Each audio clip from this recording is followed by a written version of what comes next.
Hello, hello everybody. Um, Good afternoon in New York, and good evening in London, and good time of day to you wherever else you are. And welcome back to Zoom, where we get to gather again, and we're lucky across the globe to study together and learn from each other. I'm grateful that you're all here. My name is Ethan. I'm a bookseller at Artbook at MoMA PS1 Bookstore, and I'm zooming into you live from the courtyard at MoMA PS1 in Long Island City, Queens, New York, on unceded ancestral Munsee Lenape land on a dreary afternoon in early spring, one of those rainy gray days that you sort of just must spend with a book, perhaps a book like this. On behalf of Artbook and MoMA PS1 and Artzotic Gallery and Structure Design, it is my pleasure and my privilege to welcome you all today to the virtual book launch and celebration for This Green Is Not Green, Letters Between Shakar Hassan Al-Said and Hana Malala, the newest art book by the artist Hana Malala, who joins us today from London. Also here sharing the screen is a whole panel of curators and historians who can and will speak much more eloquently than I on all the topics at hand, including Ruba Katrib, curator at MoMA PS1, who will do everyone else's introductions and to whom I will hand the reins of the Zoom momentarily. But first, I have 45 seconds of housekeeping. Artbook at MoMA PS1 Bookstore is proud to be so far the only US distributor of Hana's book, which you can see here is handsomely printed and bound, typeset in Arabic and English, images in black and white and color. It is exactly 200 pages from cover to cover, and it is full of material that is illuminating and moving and intriguing and graceful. It costs $24 plus $3.50 shipping, but it is worth so much more. You, dear viewer, can and should buy and read this book, which is available in the US exclusively on artbookstores.com. I will put a link in the chat momentarily to the right of the screen. And if it's any incentive to buy the book, I personally will likely pack and ship the book myself. Also available from artbookstores.com are Hana's monograph, whose title is a string of numbers, which also functions as the artist's signature, about which I'm sure we'll hear more soon. And the catalog for the 2019 MoMA PS1 exhibition, Theater of Operations, the Gulf Wars 1991 to 2001, where Hana and Ruba most recently collaborated. Again, about which so much more, starting right now. Thank you all again, panelists and audience alike, for being here. What a pleasure to be together today. Without further ado, Ruba Katrib, I hand the stage to you. Thank you, Ethan, and thank you, Artbook, for hosting us. And I'm really happy today to be able to have this opportunity to celebrate with everyone the release of Hana Malala's book, this green is not green, and the letters between Hana Malala and Shakar Hassan Al-Said. And I'll just introduce everyone really quickly. Today we have Salim Al-Bahloli, who received his PhD in anthropology from the University of California, Berkeley, who is also writing a book about the intellectual shift that occurred in Iraq during the 1960s in response to disillusionment with left-wing politics. He's also a scholar of Shakar Hassan Al-Said and translated the book. We also have Venetia Porter, who's a senior curator at the British Museum for the collections of Islamic and contemporary Middle Eastern art. She's also the curator of Reflections, Contemporary Art of the Middle East and North Africa, which is opening next month at the British Museum, and with an accompanying catalog and book. Nada Shabut is here, who's Regent Professor of Art History and the coordinator of the Contemporary Arab and Muslim Cultural Studies Initiative at the University of North Texas. And she's also the founding president of the Association for Modern and Contemporary Art from the Arab world, Iran and Turkey. And she has written extensively on Arab art historiography and Iraqi modern and contemporary art. And she's working on a new book project, Demarcating Modernism and Iraqi Art, the Dialectics of the Decorative, 1951 to 1979. And she also is a contributor to the exhibition catalog for Theater of Operations. And then Hana Malala, we have here with us an artist who has taught and lectured widely at several facilities at the University of Fine Arts in Baghdad. In the end of 2006, she left Iraq for an artist residency at the Institut du Monde Arabe in Paris. And from there, she went on to London for a fellowship offered by SOAC. And she works as associate professor at the Royal University for Women in Bahrain. And her work is included in collections around the world. And she currently lives in London. And Hana Malala was an artist also who exhibited and was featured prominently in Theater of Operations at PS1. And also Shakar Hassan Al-Said, who's not here, but evoked through this project and will be discussed at length just before we get going. He was born in 1925. He passed away in 2004. And he was an Iraqi artist, thinker, and teacher. He studied in Baghdad and Paris. And in 1951, he joined the artist Jawad Salim in establishing the Baghdad Group of Modern Art around the problem of creating a style that would be once modern and distinctive of Iraq. He, in the 1980s, became a mentor and worked with many artists to sort of consolidate a methodology and way of thinking around art in Iraq.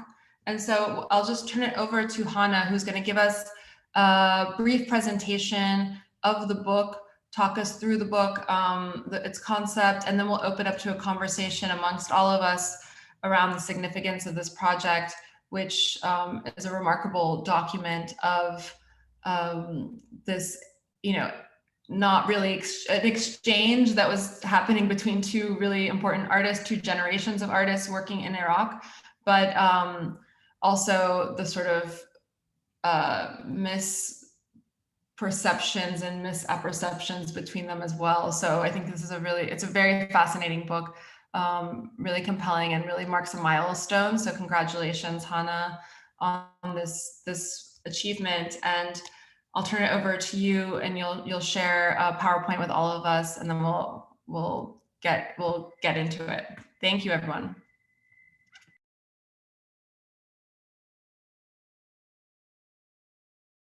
Oh, you're muted, Hana. You're muted. Sorry. You have to unmute yourself. Yeah. So first, I would like to thank Ruba for her support and for kindly hosting this event. Also, I am so grateful to Salim Al-Bahlouli, who worked tirelessly with the Hani Azawani to translate this letter to English. Barjeel Foundation, Artzotic, and Tala Nuqul generously funded publication of this book. Finally, I would like to thank all of you who join us in this discussion. Let me share the PowerPoint. Share the screen.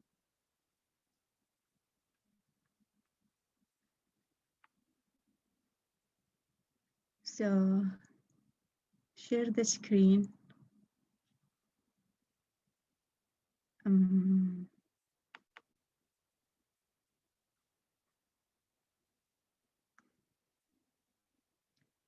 So is it there? It's there. Yeah, it is there. So,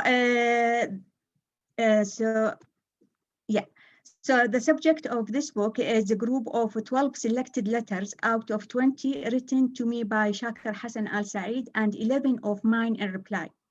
The first of my letters in reply to Al-Said was in 2004. Written when I was in Baghdad. This was the year in which Al-Said passed away. I call it his physical departure. Al-Said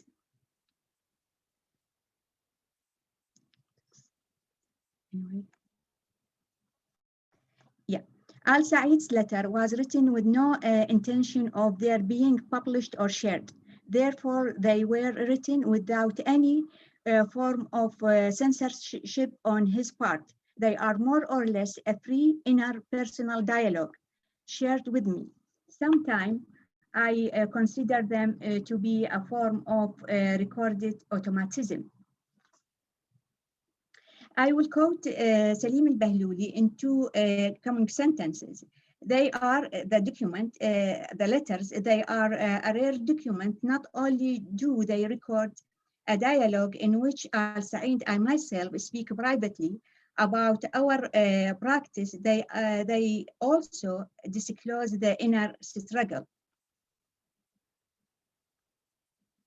In addition to that, They are unique because each letter looks as if it is a fragmentation of text, a free following and random quotidian entanglement of our thoughts. Otherworldly, they are mixtures of thoughts, of existential philosophy, semiotic, mysticism, environmental art theory, and Mesopotamian archaeology. But in reality, each letter is very much a coherent text, and it is for the reader to find the hidden thread and join all these fragments. In essence, these letters are written in encoded texts. Each letter of Al-Sa'id reveals itself as a mapping of all his theories and practices. For example, those of accumulation and erosion, and of mysticism art, Sufism art, his thoughts on philosophy, on physical life and paranormal powers, an invisible world that could be described as a spectral force of mortality and immortality. And finally, one-dimension theory, which is very well-known theory of him. By following Al-Sa'id's thinking and by my rereading of his letters and other documents, I have resolved the later into what I described as the theory of zero dimension in art. On the other hand, each answer of mine is itself also a map showing my engagement in the dialogue, my discussion, argument, and sometimes my countering of his ideas and thought. For instance, letter number 9. Briefly, each reply describes the relationship between two generations of artists. Quote Salim again here, Salim al-Bahluli, what one inherited from others and what it disowned. I would like first to read a brief extract from one of Al-Sa'id letters and then my reply. In letter number 9, that best describes my disagreement with the elements of his thinking.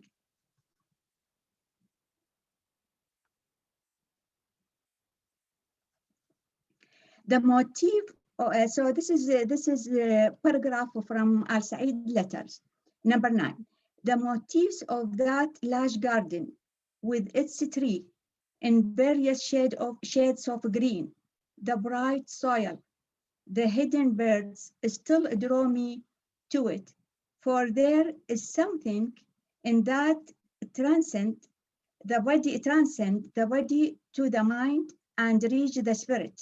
And like all other gardens, of course, contains a buried charm, but it is also one of the talisman or mysterious described by Fariduddin al-Attar or by Jalaluddin al-Rumi.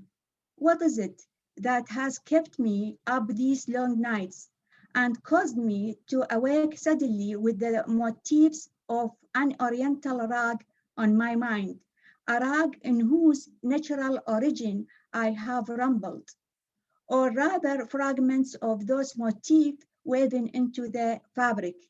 If not that, I have my spiritual practice, my prayers on that rag. And you can see in the screen, the left side, it is the virtual image of the rag. I did it overlapping the original rag, which is in the left side, with the image of landscape from nature. In the left side is original rag with the collage of fabric, and there is a fabric green actually Al-Sa'id mentioned in many letters two shrines we visited in Baghdad. So this is related, the green related to the shrine, and there is embroidery, handmade embroidery, and I can't speak about this embroidery because it is a bit personal. So here it is the rag, and paragraph from my answer. You see a similarity between organic fabric of the garden and the construction of the decorative patterns of the rag. you experience those dimensions of the garden that are available to your body. But then when you immerse yourself in a prayer on the surface of an ornamental rug, you go down about that is difficult for the body to travel.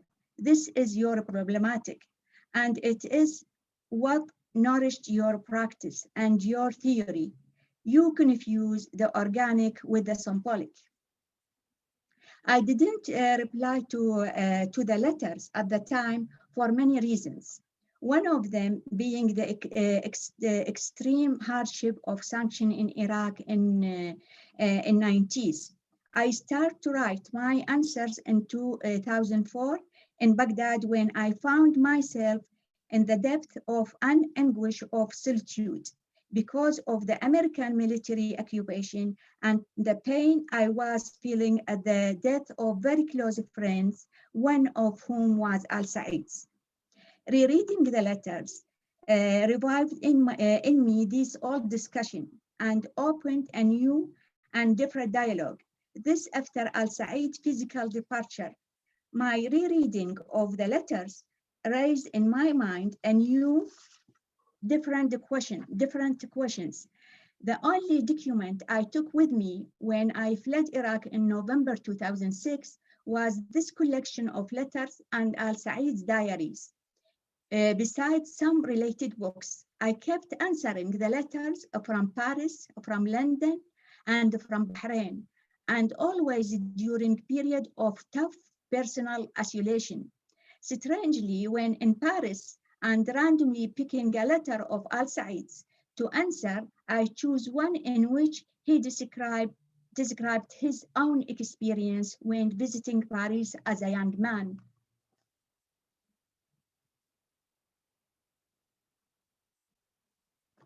This green is not a green. The title of the book is related to my current research examining the meaning of green. On the cover of the book, there is a fluorescent artwork consisting of the word green in English and akhdar in Arabic. These are formed of red tube lights, illustrated the discrepancy between the organic and symbolic, between natural phenomenon of the light and the linguistic designation of the color. The inspiration of the works come from first, letter number 9 and my answer. In the letter, Al-Said draws a relationship between a garden we visit many times in Amman, close to the National Museum, and his decorative prayer rug.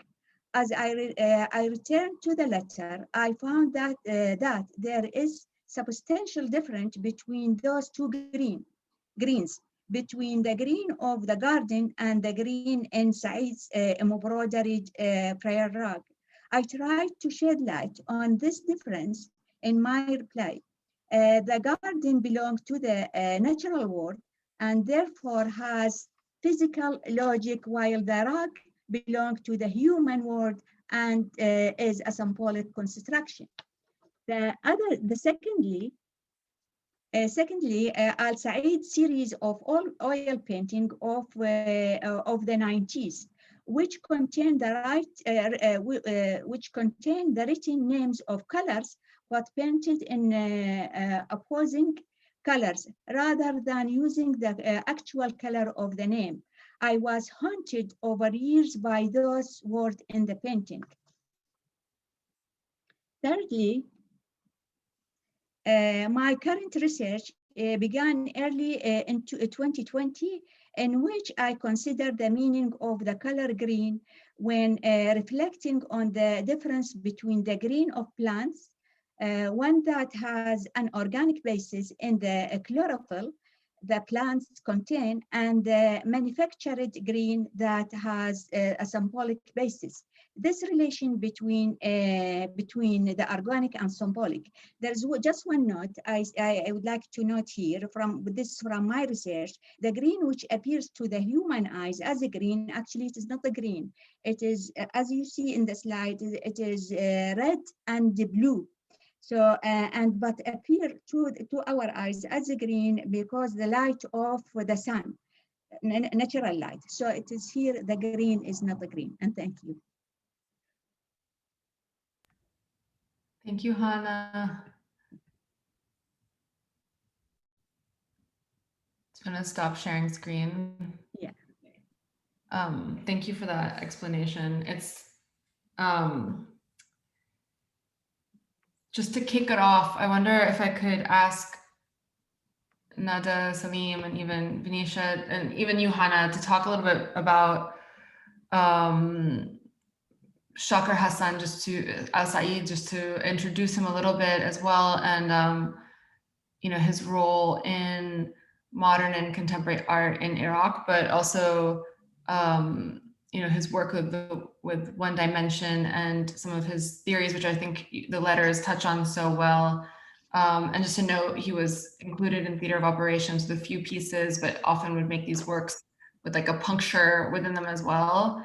And just thinking about this in relationship to the conversations that you're having and the letters that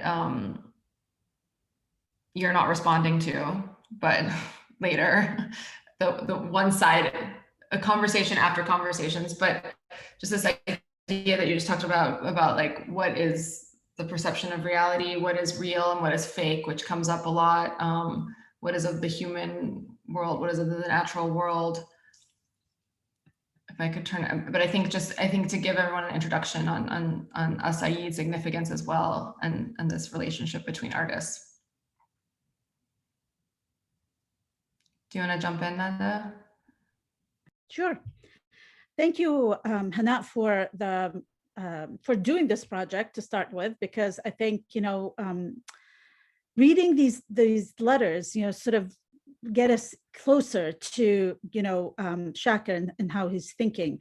And I want to say that while I was reading all these letters, I kept this one line, this sort of one verse from Rumi kept coming to my mind. Your task is not to seek for love, but merely to seek and find all the barriers within yourself that you have built against it.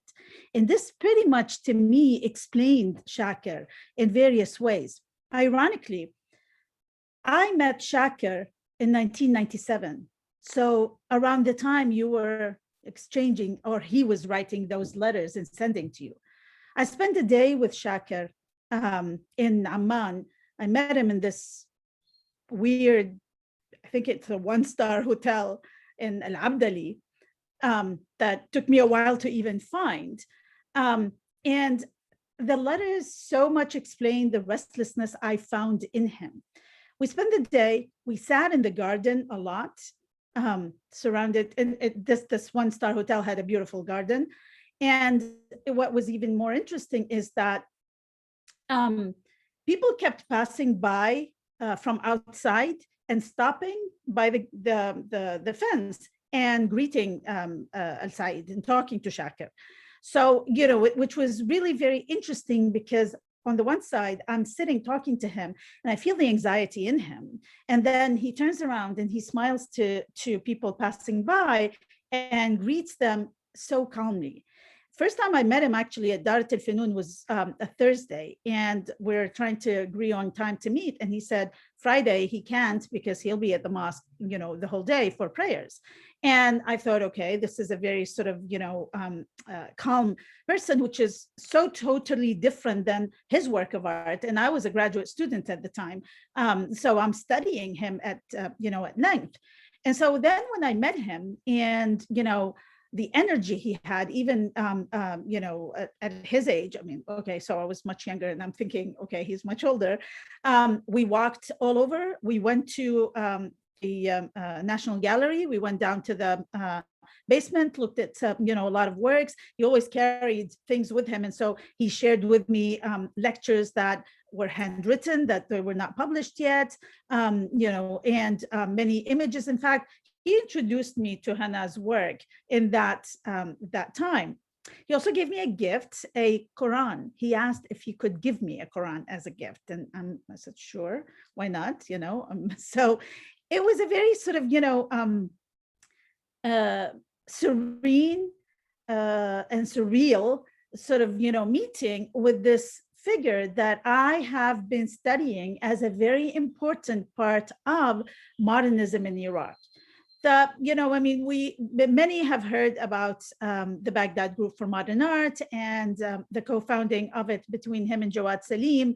And I've always argued Jawad was such a charismatic figure and such a cosmopolitan figure, which is the total opposite of Shakir, that, everyone seems to know about Jawad way more than they can think about Shakir, who we can tell from the language of the manifesto that he actually wrote it, and the way of thinking and the line of even Istilham, a very complicated concept. And it is complicated because of the way Shakir thought of it, not in a simple sort of, here's tradition and here's seeking inspiration from it.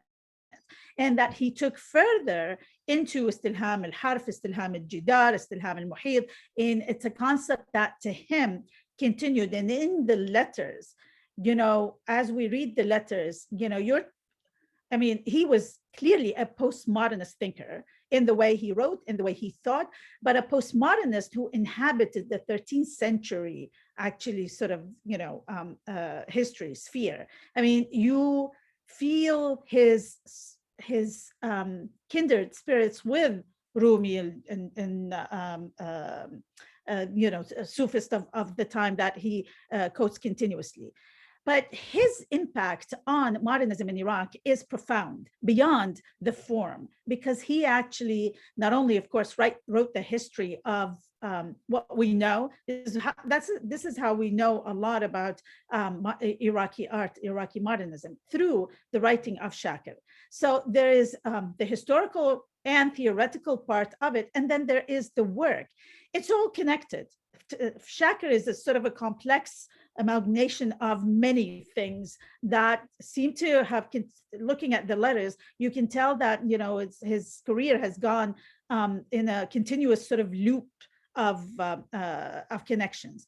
But he also was a teacher, and not only a teacher of Hana, but generations of Iraqi artists, even as a mentor working at the Museum of National Museum of Modern Art in Iraq. He mentored many, and Hana sort of references or kind of mentions those who copy him.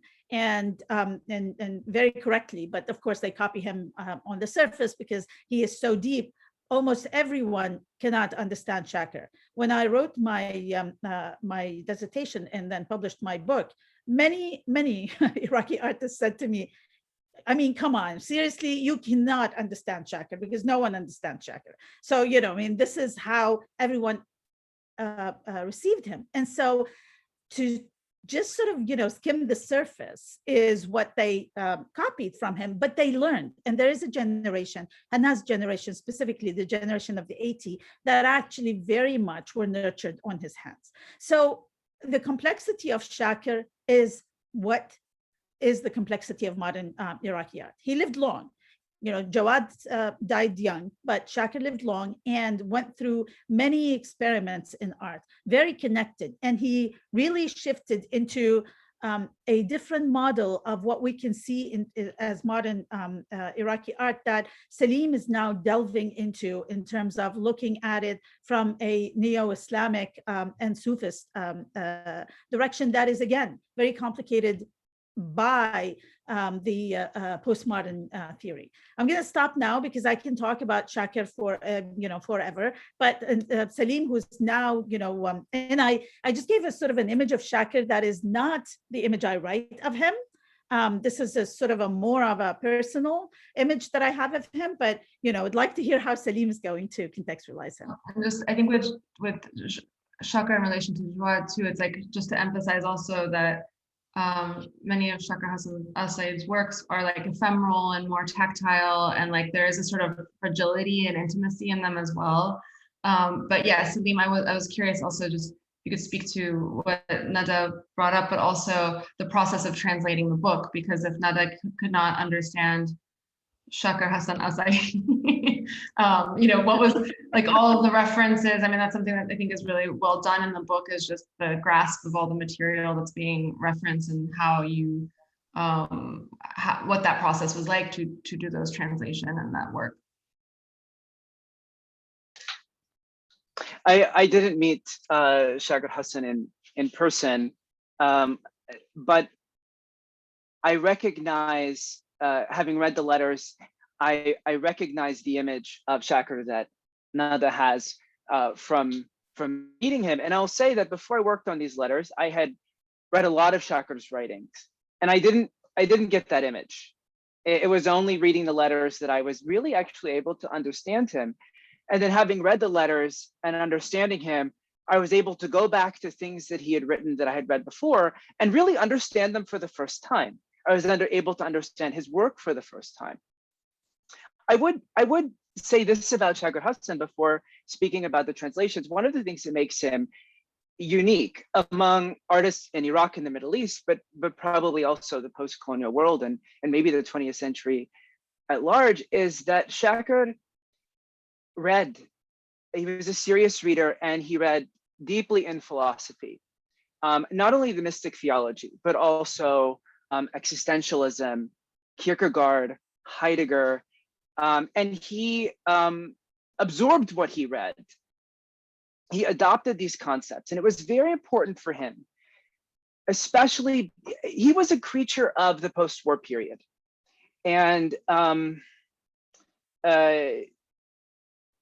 Jawad Salim may have been more cosmopolitan or more charismatic, but Said was the one who read Sartre and took the philosophy of his time very seriously. And what that meant was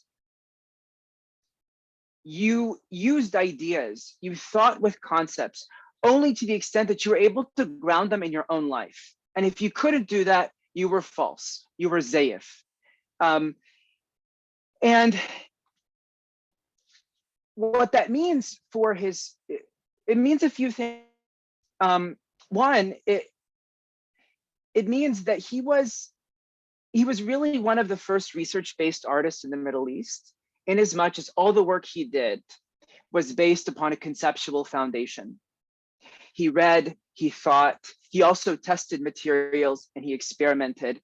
And the work that you see, that you described as tactile and delicate, is the outcome of a long process of ongoing research. And that was one consequence of his relationship to philosophy. Another consequence of his relationship to philosophy, and it makes the letters really challenging to translate, but also important, I think, beyond just the context of the art history of the Middle East, of the region, is that he was, some of the philosophy he read in French, some of it he even read in English. A lot of it he read in Arabic. And what that means is, and the important point here is that the philosophy he was reading was being translated into Arabic. Arabic words were being used for concepts that had been shaped by European philosophy. The thing is those Arabic words already had semantic histories of their own. So when Shakir uses a word like haqiqa for truth, he's using it both in the sense of existential philosophy, and in the sense that it acquired through centuries in Arabic, in the context of mystical theology. So the translations are, in a sense, translations of translations of translations. And then he himself, as an artist who read philosophy, is performing another translation, which is to translate philosophical concepts into concepts of art practice. You know, what is it to use philosophical vocabulary as the vocabulary of the artwork, or as the vocabulary of one's practice? And Shakir took that very seriously.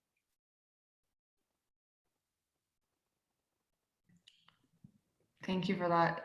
Yeah. Can I say something, though, to add to what Salim was saying in terms of translation? Because, see, this is how I understood Shakir when I read him. I had to translate him to English so I can get the simpler concept that he was promoting, and then go back and read it in Arabic. So I can get the richness of it. He also coined words that were new to the Arabic language, which is part of the reason why he was very complicated to read and understand, because those are words that are based on these concepts that Salim was just describing, and the processing of them, and then he coins them in Arabic. But you need to understand all of the lineage that the word brings before you can understand what the word is, which is part of that complexity of understanding Shakir.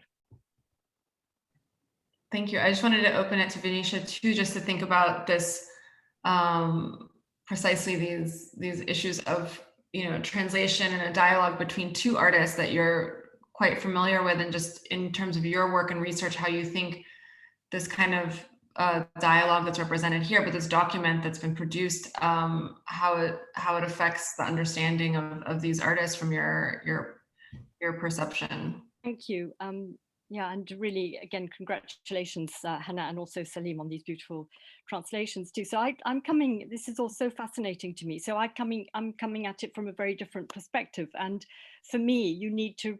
This wonderful book is also like a primer, and it has to be read with a number of different books, actually, some of them that Ethan introduced just earlier, and it's very helpful to read it actually alongside the MoMA book, the primary documents, with Hannah's own book as well, to try and get a sense of how all this sort of pans out, because it is actually very, very difficult to try and understand the one dimension actually. So I'm coming at it from somebody who has works we have works by Shakir Hassan Said in the collection, of most exquisite little daftar, which is, and of course Nada is the queen of dafatar, so she can talk about those perhaps, but it's just he calls it a daftar, a notebook, however you want to translate that word. It's just a series of pages, some with holes in them, they're kind of bound together, there's no text, and all you have at the end is the kind of colophon, which is the signature, and calling it a daftar. We also have works by Hannah in the collection as well. And one of the things that I think is very interesting that came out of my reading of the letters with this is the kind of the connections, particularly as regards the students. And I'd be very interested to explore that a little bit more, because what is fascinating to me is actually when you read the letters, there are references to, of course, the Conference of the Birds, and Attar was clearly very, very important to him. There's a whole passage of Attar that he quotes, and there's a kind of wonderful bit where I'm sorry, I've forgotten which letter it is, but where Hannah responds to say, she feels the same, and she's going to turn that into a book.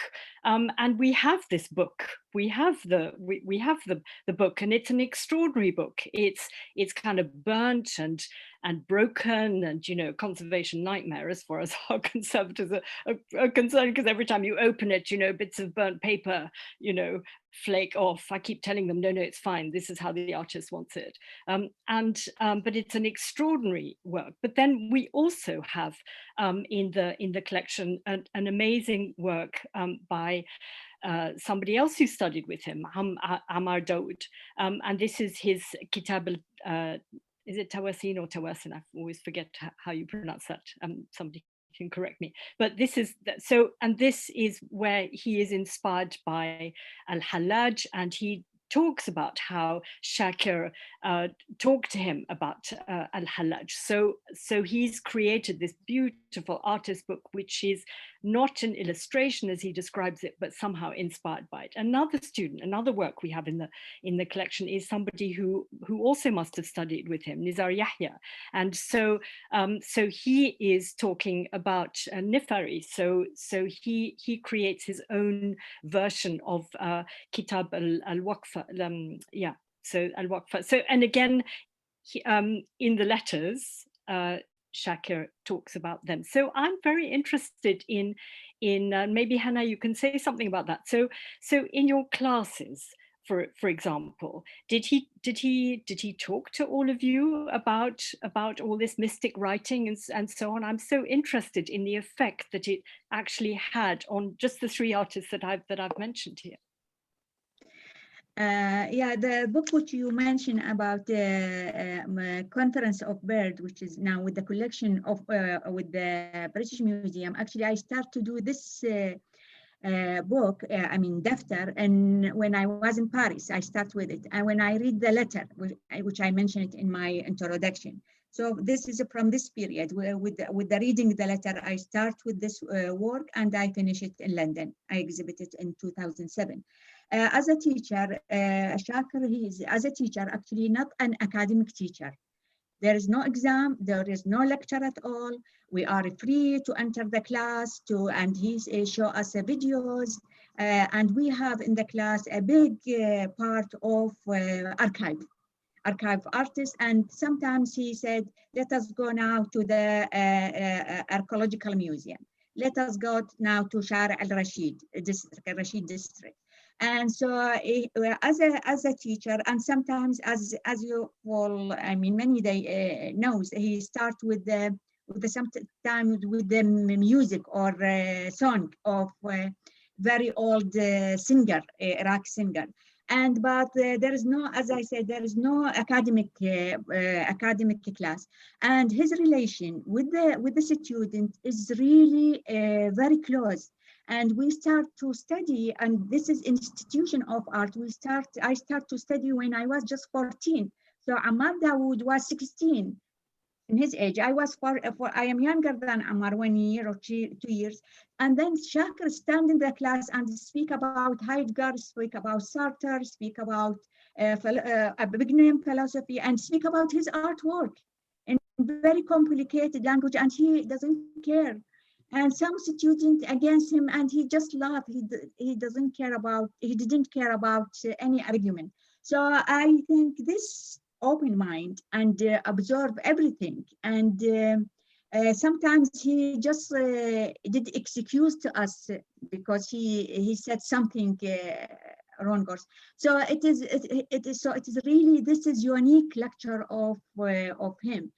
In his room, because it's lecture for his room, and opposite there's Rafa al-Nasri room, which is different, completely different. If we would like to compare each teacher, so there's really big difference. Rafa is very, very disciplined with the student. He closed the door. We can't enter the lecture if we are late. Shaker is completely different, very free. You can enter and you can leave the class whenever you would like, and everything free. So this is really what affect and influence all his students.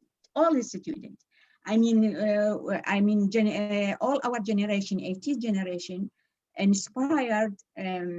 I mean, maybe I don't know if I am correct to say this, inspired by him. Yeah. So that's. Thank you. My kind of teacher. I want to, this is the teacher I want to be. I think my students would love that. I just want to say something. I think the problem of trying to understand Shaker Hassan al-Said is trying to find a finished product and trying to grasp it. And that's the problem of why everyone thinks that, Shaker is difficult. Shaker is unstructured in terms of his process, but he's very structured in terms of his philosophy. And if we can sort of get that, you understand this concept and see Shaker as a process, a continuous process that has these specific maqamat, these specific stages that he goes through, then one can understand his process as opposed to trying to understand what is it that he actually gives us, because he doesn't give us anything absolute or even stable. Most of the time what he gives us is sort of, kind of loose, unstable, basically. It can change, it shifts. And this is how we need to understand him. I think that's so fascinating in relation to the idea of like the receiver of letters and the form of the letter, and the many times that it's clear that Shaker, like al-Said, is just writing for himself, and Hannah is calling him out, years later, and she's writing for herself, and this idea of process and thinking through, and innuendos and accusations happening between time and space. And just to clarify, because Shaka was sending the letters to Hannah, but then you were seeing each other regularly and communicating, but you weren't responding to his letters. So you had this dialogue that's running, that he's representing in his letters to you, but you don't sort of memorialize what you're thinking and saying until much later. And it would be great to think about that and talk about that a little bit too, like why didn't you respond? What is the importance of the form of the letter as well? And how does that also relate to how Shaka Hassan Saeed was processing and thinking and communicating?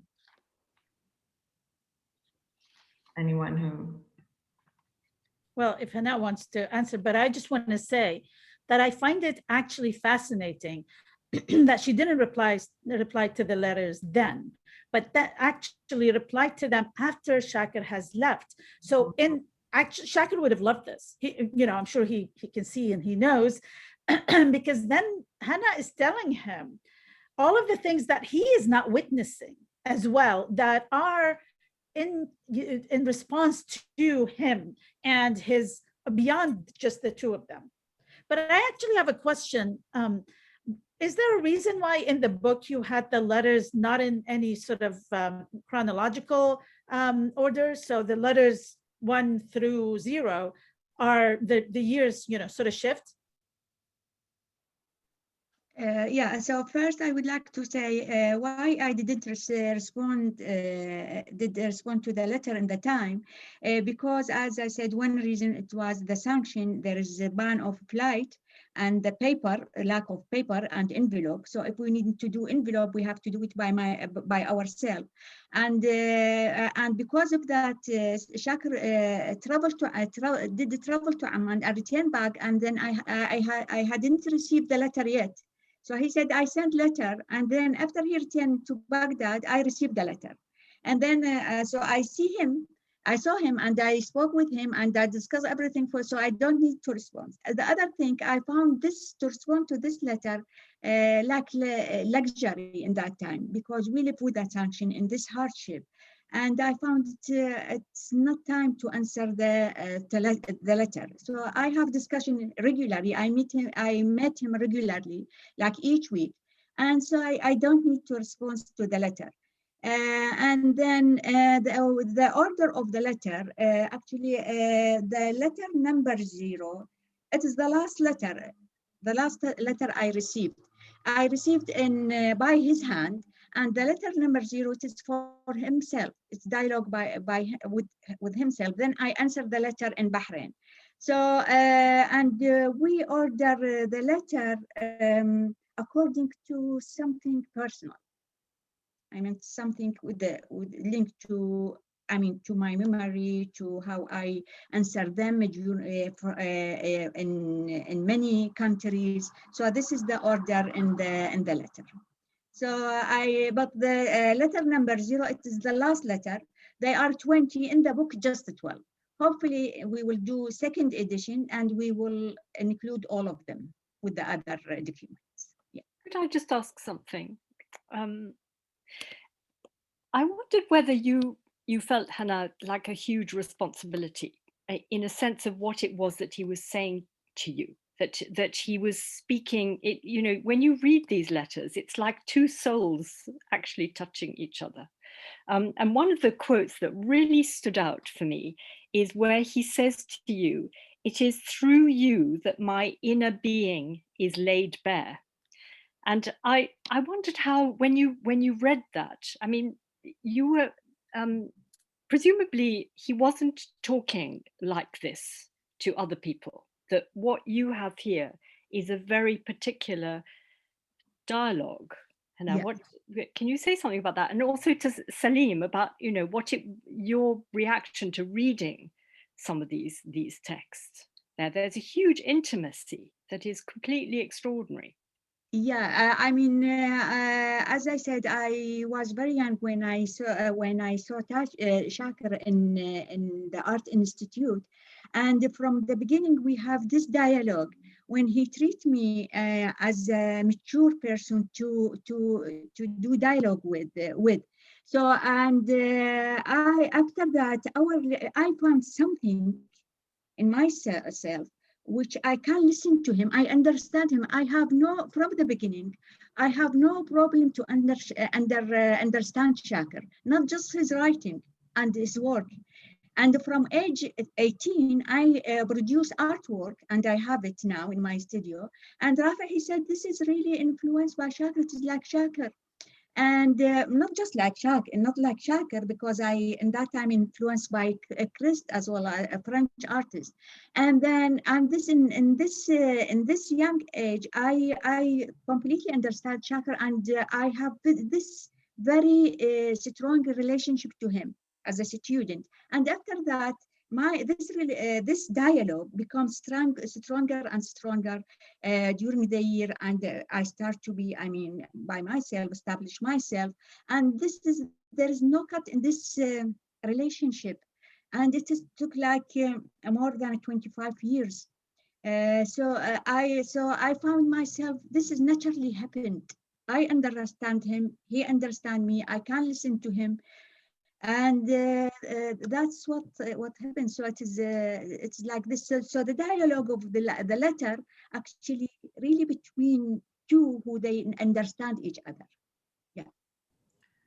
And maybe Salim, he can add something. Can we talk about Green a little bit too? But Salim, I don't want if you want to speak to that. No, I just said one thing very quickly. I'm not a historian of Arabic, but my sense is that this is an exceptional piece of prose in the history of the Arabic language, at least as it is public. It's the language, it's not criticism. It has an intimacy you don't find in the novel. You don't find in poetry. And as Hana said in her opening remarks, the letters were written not to be published. They were meant to be private, but maybe it's because they are about art and not about relationships or something else, that they are able to, as I think, as Phoenicia described so well, it's like two souls touching each other. It's exactly that kind of speech or that kind of conversation, which is so rare, I think, in any language. I thought it was a perfect demonstration of Karl Jasper's, if anyone's interested, theory of communication, which is a kind of speech about mundane things in which we come to be who we are. We achieve a kind of self-being. It's and in that sense, they are kind of existential text. So reading them, you might ask yourself, what kind of prose is this? And you'll see it's really quite rare. No, it really is. It's envious.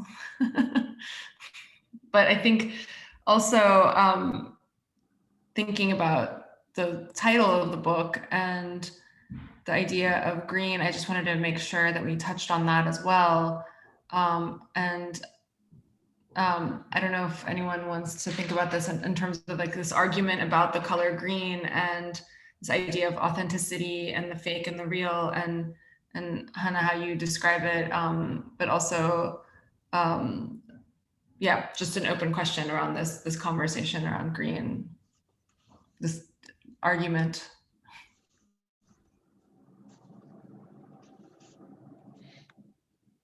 Salim, I think Hana asked me to ask you about the green. Well, I would add that, it was part of Jasper, not to, plug Jasper's, we call Jasper's anymore, but he is kind of part of the genealogy that I think El Said inherits and transmits, even to someone like Hana, but is that the communication, existential communication, is antagonistic. You can only encounter yourself being in conversation with another when there is conflict or struggle. Disagreement is part of the dialogue. Yeah. And that's it's present throughout the letters, and it's present in the title. This green is not green is also like Hana is not Shakir Hassan. her green is not his green. You know, Yeah. go ahead. Yeah. Yeah, that's what I meant, and I explained it in my introduction. This green, I said, this green, this is what you are doing. It is symbolic. It is not a green, actual green. It is not the green, organic green in nature. So this is different. You didn't experience the green actually. So or the garden. So this is argument. This is discussion, and then that's why I took these two paragraph from the letters, because this shows the argument between two generation, two artists. And I found really when I concentrate on this, specifically on this letter when I was in Bahrain, when I was in complete isolation and because of pandemic, and then I start this relationship again with the nature. And then I return back to the letter again and again to discover the green and his visit to the garden. And when he speak about other creatures and consider himself as just creatures, like other creatures, between other creatures, not more than this. And I found this concept is really very contemporary. And I found with the, that is why when I return back to UK, I start to search other documents to find a lot of ideas which could be developed to link to contemporary art. So to now, and then I found, and I wrote about this. I said, this is when, and accidentally I just came across a text in Art Forum, and I found link to what we discussed in the letter about green. And so I think it is Shaka's not modernist artist. I always say this. He is a contemporary artist. Yeah. Do I have time for a question? Please. I want to ask you about actually the magical side, which always intrigues me. And you talked about how he went.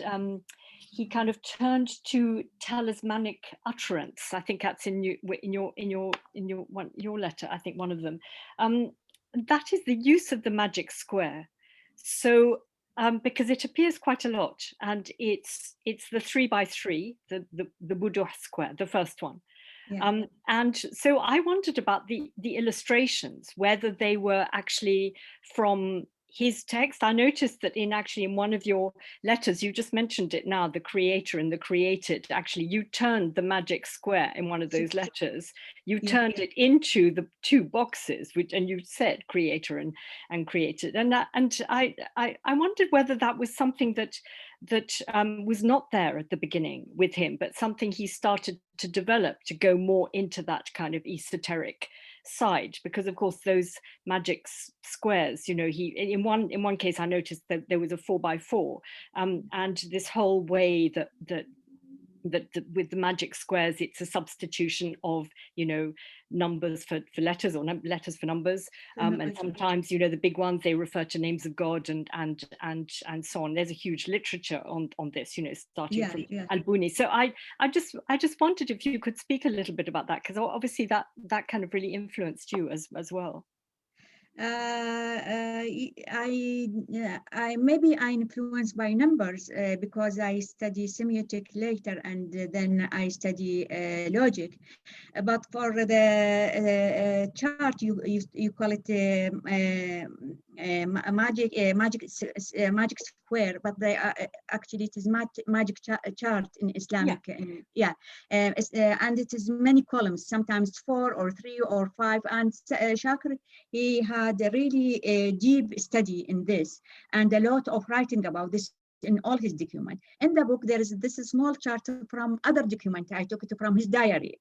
I have many things. So when I would like to link, because I study, I reread the letter, and I found something linked, because I have letter number 9, actually the first page of his diary. That is why I said it is the letters actually dialogue with himself, and shared with me this dialogue.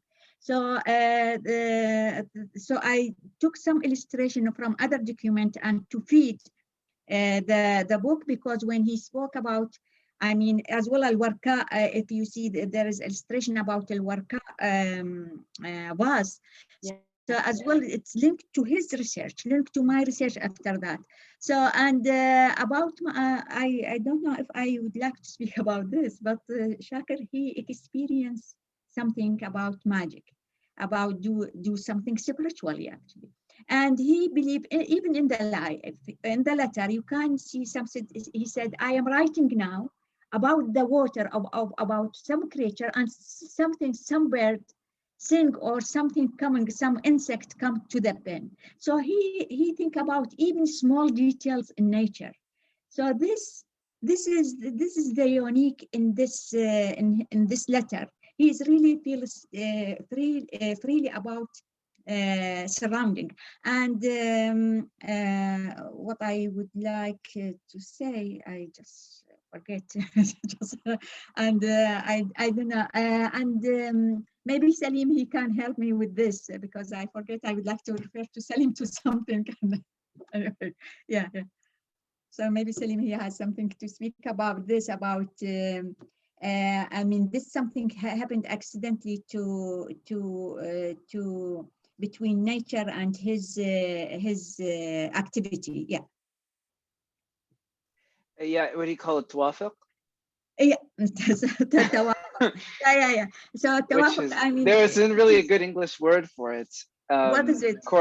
There isn't a good English word, maybe a kind of correspondence, or, but again, correspondence in a sense may be borrowed from the French correspondence, but in the famous Baudelaire poem, but but he is haunted by this tawafuq in nature, and he started to put chart about this, and he studied the number and put them in these charts.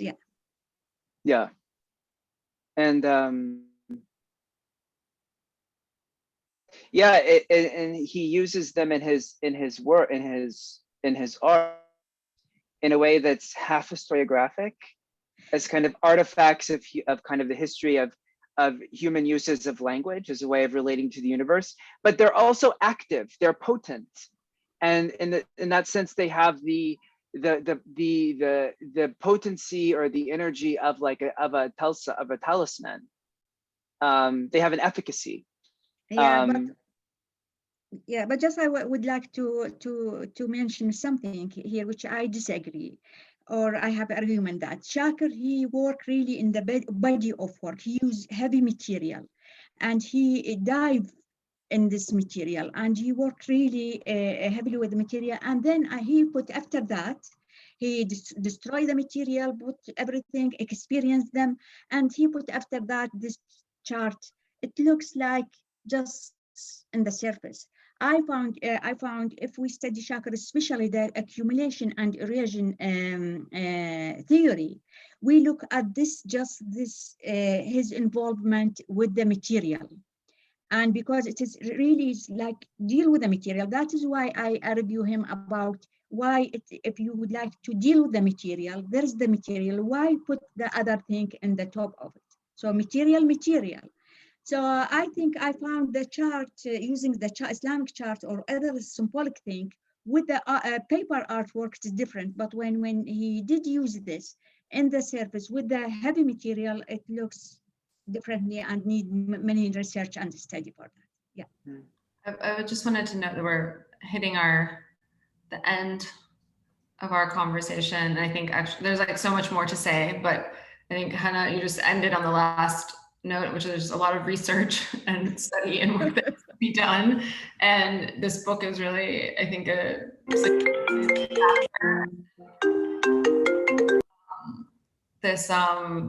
work that needs to be done. And I'm looking forward to like the next volumes and the work that you're going to keep doing. And really thank you for putting this out in the world. And thank you all for being here today to talk about this. And yeah, it's been really wonderful. Thank you. And thank you. Thank you so much. When the next book comes out, we'll have it too. In the meantime, artbookstores.com. This green is not green. Thank you all for being here. I'm so grateful. Be well. Till next time. Thank you. Thank you. Thank you. Bye-bye. Bye-bye. Thank you.